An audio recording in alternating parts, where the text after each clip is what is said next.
Hi friends, welcome to our channel. Amar అయితే ఆశ్రమానికి చేరుకుంటాడు కదా. చిత్ర తల్లిదండ్రులైతే కన్నీళ్లు పెట్టుకుంటూ, ఈరోజు మా జీవితం రోడ్డున పడింది బాబు, తినడానికి తిండి లేకుండా ఈ కన్నీళ్లతోటే ఉన్నాము అంటే దానికి కారణం ఆ దత్తత తీసుకున్న చిత్రే బాబు అని చెప్పేసి ఎక్కి ఎక్కి ఏడుస్తూ ఉంటారు. అయ్యో, పెద్దవాళ్ళు చాలా ఎమోషనల్ అవుతున్నారు, వాటర్ తాగి కాసేపు రిలాక్సేషన్ అవ్వండి, మరి కాసేపట్లో మా తమ్ముడు వినోద్ కూడా వస్తాడు అని చెప్పేసి బయటకు వచ్చి వినోద్కి నువ్వు అర్జెంటుగా ఆశ్రమం దగ్గరికి రారా అని అంటాడు కదా.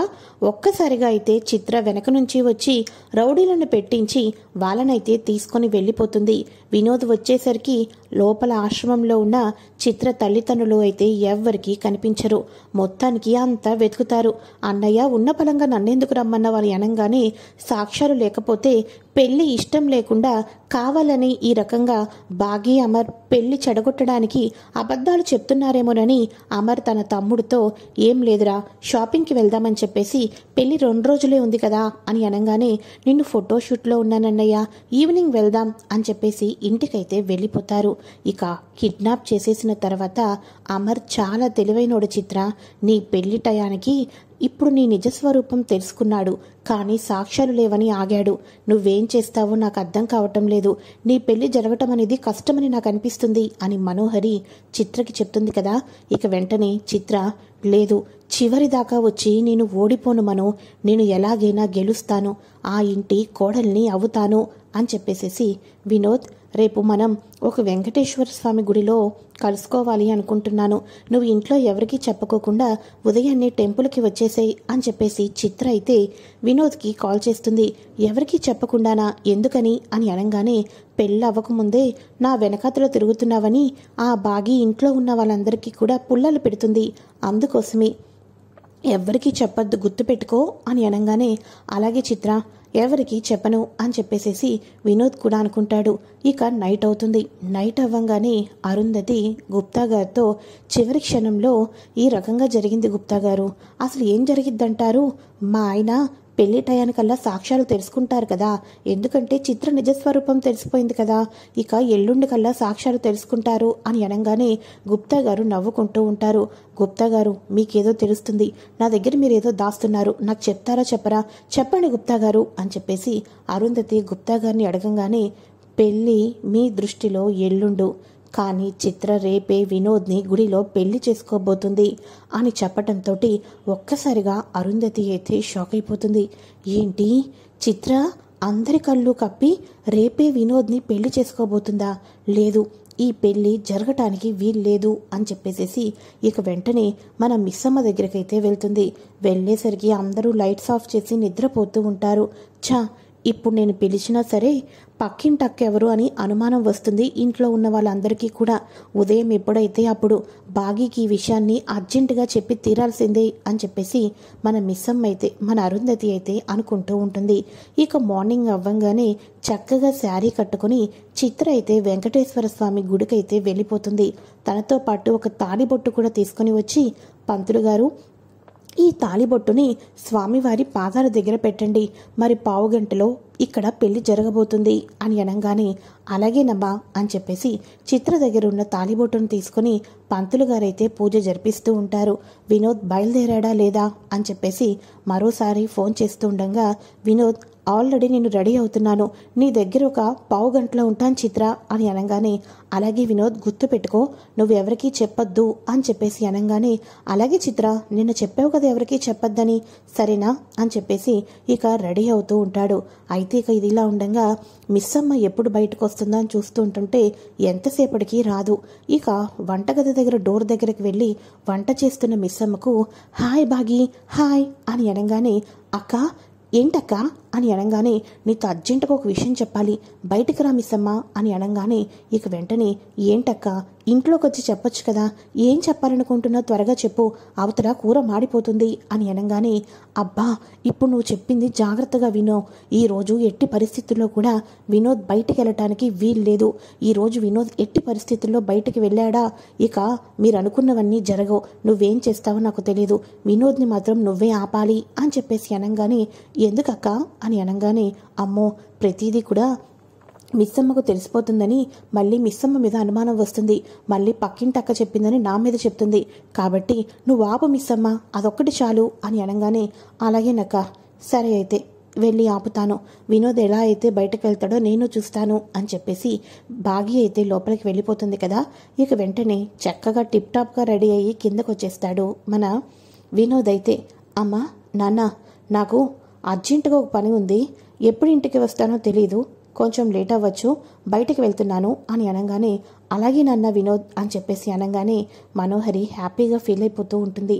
మరో పక్క గుమ్మం దగ్గరే ఉన్న మిస్సమ్మ చేతులు అడ్డుపెట్టి నువ్వు వెళ్ళటానికి వేల్లేదు వినోద్ అని అనగానే అదేంటండి, మీరెవరు నన్ను ఇంటి నుంచి వెళ్ళొద్దని చెప్పడానికి అని అనగానే ఇక వెంటనే నిర్మలమ్మ సదాశివం కూడా వాడికి ఏదో పనుందంట కదమ్మా మిస్సమ్మ అని అనగానే లేదత్తయ్య, రేపొద్దున్న పెళ్లి పెట్టుకున్న అతను ఈరోజు ఎట్టి పరిస్థితుల్లోనూ కూడా దూరంగా వెళ్ళకూడదు, అది ఇంటికి కూడా మంచిది కాదు, మీ మంచి కోసమే చెప్తున్నాను. పెళ్లి పనులనేవి కుటుంబంతో జరుపుకోవాలి తప్ప మీరు ఒక్కరిగా ఇంటి నుంచి బయటకు వెళ్ళటం అంత మంచిది కాదు వినోద్ గారు, అందుకోసమే కదా నేను కూడా చెప్తుంది అని అనగానే లేదు నేను వెళ్ళాలని చెప్తున్నాను అని అనగానే చూడు వినోద్, నువ్వు బయటకు వెళ్ళి ఎప్పుడు వస్తానో కూడా తెలియదు అని చెప్పేసి అంటున్నావు, లేట్ అవ్వచ్చు అంటున్నావు. ఇలాంటి పనులేమైనా ఉంటే ఆఫ్టర్ మ్యారేజ్ అయిన తర్వాత చూసుకో, కానీ రేపు మ్యారేజ్ పెట్టుకొని నువ్వు ఒక్కడివి బయటికి వెళ్తానంటే అస్సలు కుదరదు అని చెప్పేసి అనగానే ఈ లోపల మనోహరి వచ్చి అసలు నీకేంటి బాగి, అతనికి ఫ్రెండ్స్ తోటి పార్టీలు ఉంటాయి, లేకపోతే అమెరికా నుంచి ఇక్కడికి వచ్చిన వ్యక్తికి ఏవో బిజినెస్ గురించి కానీ ఇంకేవో వ్యాపారాల గురించి కానీ ఏవో ఒకటి ఉంటాయి. అయినా వినోద్ని బయటకు వెళ్ళొద్దని చెప్పడానికి నీకేం అధికారం ఉంది?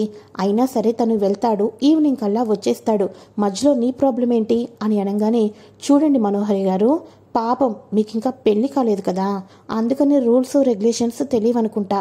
ఒక్కసారి పెళ్లికి ముహూర్తం పెట్టుకున్న తర్వాత పెళ్లి కొడుకు బయటికి ఎవరికీ చెప్పకోకుండా ఒంటరిగా వెళ్ళకూడదు అని చెప్పేసి అనగానే అమర్ మిస్సమ్మ పదే పదే వినోద్ని వెళ్ళొద్దు అంటే దాని వెనకాతల ఏదో కారణం ఉండే ఉండొచ్చు అని చెప్పేసి అమర్ వినోద్ ఏంట్రా అంత అర్జెంట్ పనా, లేకపోతే మ్యారేజ్ అయిన తర్వాతైనా చేసుకోవచ్చా, చెప్పరా వినోద్, ఇంతకీ ఎక్కడికి వెళ్ళాలనుకుంటున్నావు అని అనగానే అప్పటికి చెప్తూనే ఉంది ఈ బాగీకి నిజం చెప్తే రానివ్వదు అని చెప్పేసేసి అని అనగానే ఏం మాట్లాడుతున్నావురా, మధ్యలో మీ వదినేం చేసింది అని అనగానే అన్నయ్య చిత్ర ప్రశాంతంగా మాట్లాడుకుందాం, గుడికి రా అని చెప్పేసి అనిందన్నయ్య, నేను గుడికే బయలుదేరుతున్నాను, చిత్ర ఎవరికి చెప్పొద్దు అనింది, కానీ బాగీకి పుల్లలు పెడుతుంది, అందరికీ చెప్పేస్తుంది, నిన్ను రానివ్వదు అని మరీ చెప్పింది, చిత్ర చెప్పిందే నిజమైంది, ఎలా అడ్డుపడిందో చూడు తిను అని చెప్పేసి అనగానే ఇక ఒక్కసారిగా నిర్మలమ్మ సదాశివం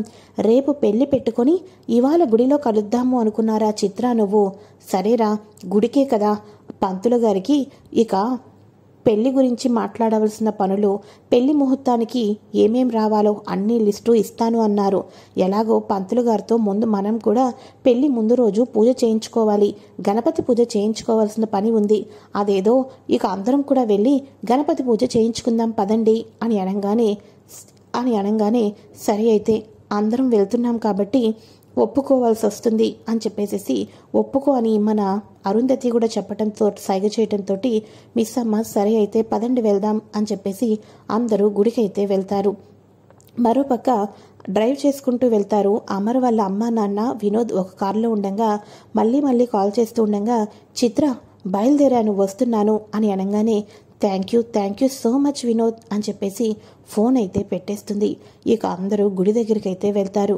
చిత్ర వినోద్తో పెళ్లి చేసేసుకుంటాను, ఇక ఎవరికి ఈ పెళ్లి ఆపే ఛాన్స్ ఇవ్వను అని చెప్పేసి హ్యాపీగా ఫీల్ అవుతూ ఉండగా ఒక్కసారిగా అయితే కార్ దిగుతారు. ఫ్యామిలీ వెనకాతల కనిపించడంతో వినోద్ వెనకాతల చిత్ర షాక్కి అయితే గురవుతుంది. ఇదేంటిది, వినోద్ ఎవరికీ చెప్పొద్దు అంటే వినోద్ ఇప్పుడు ఇంతమందిని వెనకేసుకొని వస్తున్నాడేంటి, దేవుడా అని చెప్పేసేసి ఇక చిత్ర కంగారు పడిపోతూ ఉంటుంది. ఇక వెంటనే వినోద్ నిన్నొక్కడిని రమ్మన్నాను కదా అని అనగానే నువ్వు చెప్పినట్టుగా బాగి నాకు అడ్డుపడింది, అందుకని ఆపేశాను అని చెప్పేసి అనుకుంటూ ఉంటారు. ఫ్యామిలీ అందరూ కూడా పంతుల దగ్గరికి వచ్చి పూజ చేయించుకుంటూ ఉంటారు కదా. ఇక అప్పుడు పంతులు గారు అమ్మా ఇంకా సేపట్లో ఎవరికో ఒక జంటకి పెళ్లి జరగబోతుంది అని అన్నావు కదా, తాళిబొట్టు కూడా ఇచ్చావు, ఇదిగోనమ్మా, ఇంతకీ ఆ జంట ఎక్కడా అని చెప్పేసి అనగానే ఒక్కసారిగా అందరూ షాక్ అయిపోతారు. ఇంకొక పావుగంటలో పెళ్ళని చెప్పిందా? ఎవరికి చిత్ర ఇంకో పావుగంటలో పెళ్ళి అని వినోద్ కూడా అడుగుతాడు.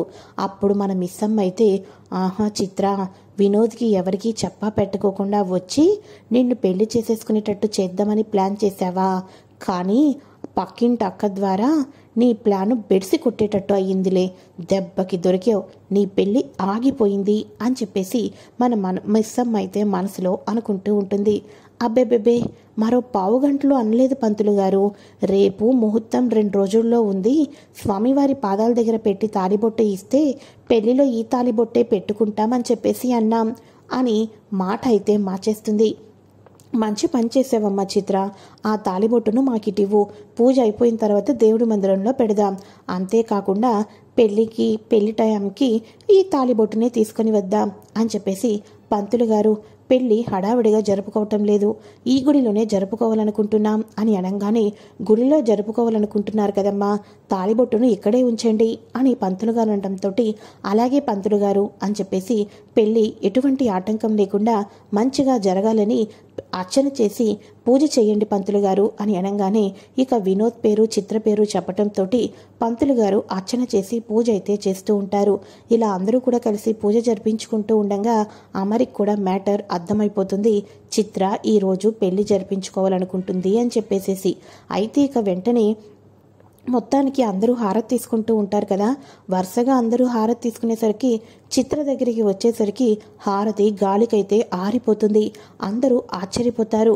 ఇక 2 రోజుల్లో పెళ్లి పెట్టుకున్న పెళ్లి కూతురికి హారతి ఆగిపోవటం ఏంటి, అబ్బబ్బో ఇదేదో అశుభంలాగా భయంగా ఉందే అని చెప్పేసి నిర్మలమ్మ బాధపడుతూ ఉంటుంది. ఏం బాధపడద్దమ్మా, గాలికి ఇవన్నీ జరుగుతుంటాయి, అవన్నీ కూడా మైండ్లోకి తీసుకోవద్దు అని వినోద్ కూడా చెప్తాడు. ఇక వెంటనే వీళ్ళందరూ రిటర్న్ అయిపోయిన తర్వాత గుడి దగ్గర కారు ఎక్కే ముందు, ఏవండి చిత్ర ఇదంతా ప్లాన్ చేసింది, చిత్ర మనెవరికీ తెలియకోకుండా ఈ పెళ్లి జరిపించాలనుకుంటుందండి, అందుకోసమే మన వినోద్ని ఒక్కడనే రమ్మనింది అని అనగానే, అవును బాగి, నాకు అర్థమైంది, చిత్ర దగ్గర ఉన్న ఒకే ఒక ఆధారం తల్లి తండ్రులు, నాకు తెలిసి నేను అక్కడికి వెళ్ళానని తెలుసుకొని వాళ్ళ అమ్మా నాన్నల్ని కూడా కిడ్నాప్ చేయించింది నాకు తెలిసి చిత్రే అయ్యుంటుంది. కాబట్టి ఈ చిత్ర ఎక్కడికి వెళ్తుందో, తన తల్లిదండ్రులను ఎక్కడ దాచిపెట్టిందో పెళ్లి టయానికల్లా తెలుసుకుంటే వినోద్ కళ్ళు తెరిపించొచ్చు అని చెప్పేసేసి ఇక వీళ్ళిద్దరూ కూడా మాట్లాడుకుంటూ ఉంటారు. సరేనండి పదండి ఇంటికి వెళ్దామని చెప్పేసి అందరూ ఇంటికైతే వెళ్ళిపోతారు కదా. ఇక అరుంధతి అయితే చిత్ర తల్లిదండ్రుల్ని ఎక్కడ కిడ్నాప్ చేసిందో తెలుసుకొని బాగీకి చెప్పినట్లయితే వినోద్ లైఫ్ని సేవ్ చేసిన దాన్ని అవుతాను, వాళ్ళ అమ్మా నాన్నని ఎక్కడ కిడ్నాప్ చేసిందో మనోహరికి చిత్రకే తెలుసు, కాబట్టి వీళ్ళిద్దరినో ఎవరినో ఒకరిని ఫాలో అవుతే తప్పకుండా పెళ్లి ఆపటానికి సాక్ష్యాలు దొరికిపోతాయని అరుంధతి అయితే గట్టిగా అనుకుంటుంది. ఇక వీళ్ళ పెళ్లి హడావడికి మధ్యలో ఒకరోజే కదా, ఇక వీళ్ళిద్దరికీ హల్దీ ఫంక్షన్ అని ఇక మంగళస్థానాలు అన్నీ కూడా అరేంజ్ చేయటం జరుగుతుంది. ఇంటి దగ్గర నుంచి మన పెళ్లి కొడుకు వినోద్ని పెళ్లి కూతురు చిత్రని గుడికైతే తీసుకొని వెళ్తారు. గుడికి తీసుకొని వెళ్ళి పంతులు గారు త్వరగా మంత్రాలు చదివేండి అని చిత్ర మనోహరి హడావడి చేస్తూ ఉంటుంది.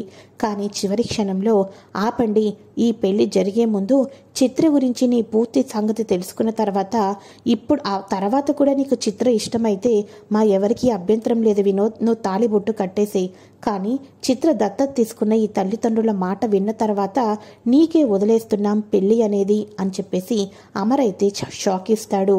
ఈ రకంగా ముహూర్తం టయానికి కిడ్నాప్ అయిన చిత్ర యొక్క తల్లిదండ్రులను పెళ్లి మండపానికి తీసుకొని వస్తారు మన బాగి అరుంధతి వాళ్ళు. అయితే ఇక ఒక్కసారిగా వినోద్ ఆ మాటలన్నీ విన్న తర్వాత, చిత్ర నిజస్వరూపం తెలుసుకున్న తర్వాత ఇక వెంటనే ఆ పసుపు తాడును చిత్ర మొహం మీదే ఇసురు కొట్టేసేసి నువ్వు వద్దు నీ పెళ్లి వద్దు అని చెప్పేసి చీ కొట్టడం అయితే మొదలు పెడతాడు.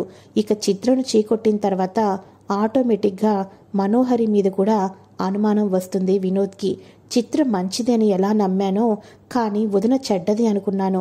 వదిన నా లైఫ్ స్పాయిల్ అవ్వకోకుండా నా లైఫ్ మంచిగా ఉండాలని ప్రయత్నం చేసింది.